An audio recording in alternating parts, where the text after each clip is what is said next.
talk about Liberia, a country that lies on the west coast of Africa. Liberia is a country that is a little bigger than the state of Ohio and is home to 3.8 million people. Liberia is one of the many countries that Firestone, our local name to fame, has used to produce rubber. The rubber trees located there started a business relationship between Firestone and Liberia. They have allowed us to use their land to produce rubber for our tires. Liberia and the Firestone plantation hit home with me because my grandfather moved his family out there to work on the plantation in the 1960s. My mother walked through the jungles of Liberia to go to school when she was a little girl. Through Firestone's partnership with Liberia, they have been able to not only run a successful business, but also build a relationship with this country. Specifically, I will discuss the history of Liberia, the relationship they have with Firestone, and the effects Firestone has had on this beautiful tropical country. To start off, I will discuss the history of Liberia.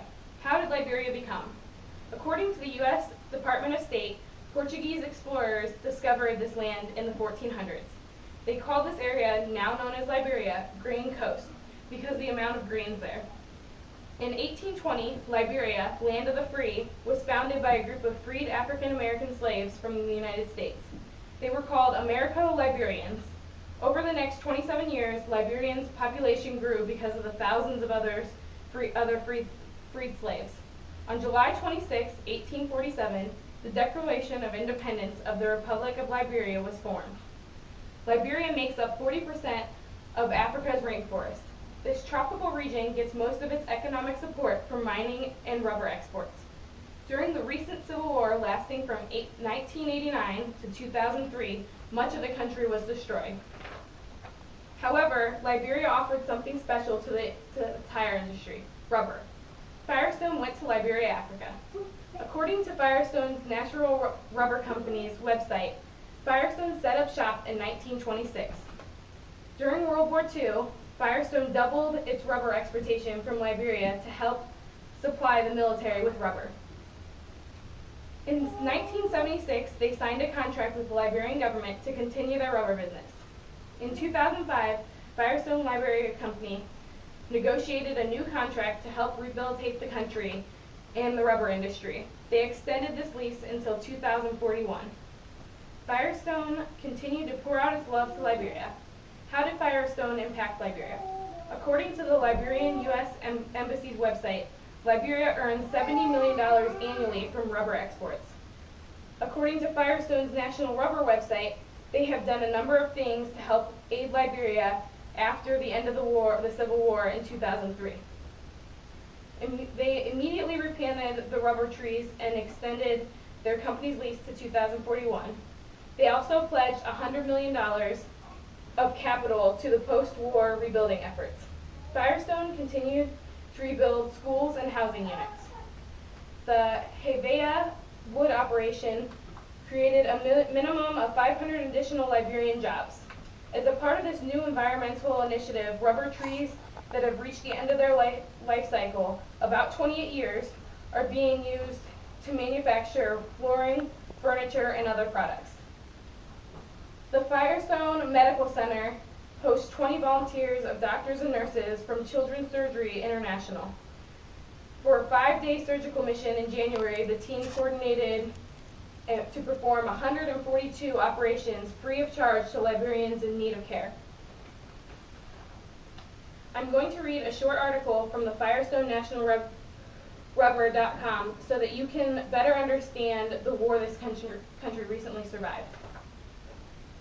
In 1989, Charles Taylor and his MPFL rebel group launched a rebellion against the Samuel Doe government of the Republic of Liberia.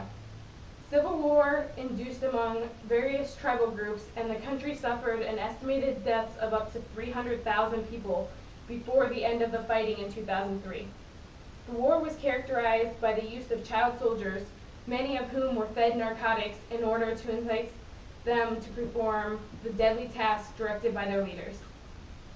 And gruesome, including the random amputation of limbs, mutilation, and the murder of pregnant women simply for the purpose of betting on the gender of the unborn child.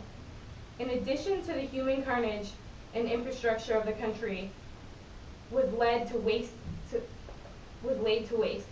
Buildings, including hospitals, power facilities, were looted, burned, and destroyed. Water and sanitation systems fell into unmanageable despair and were rendered useless. By the end of the Civil War, the nation was left without power, water, or sanitation. The war displaced nearly 1/3 of the population into refugee camps across the country in West Africa.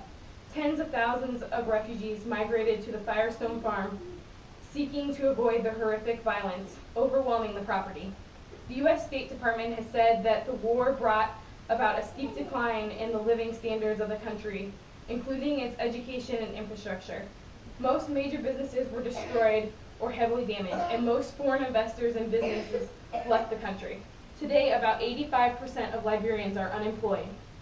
The U.S. State Agency for International Development has said it is difficult to extricate the devastation that this war has had on Liberia's physical, social, political, economic, and governance structure. Now that you have a better understanding of Liberia, Africa, and what an American company has done for the country that has been through so much heartache. Liberia was created by freed slaves and carries a rich history. I'm glad to see that they are rebuilding their country and that a U.S. company has the ability and integrity to help them on this journey.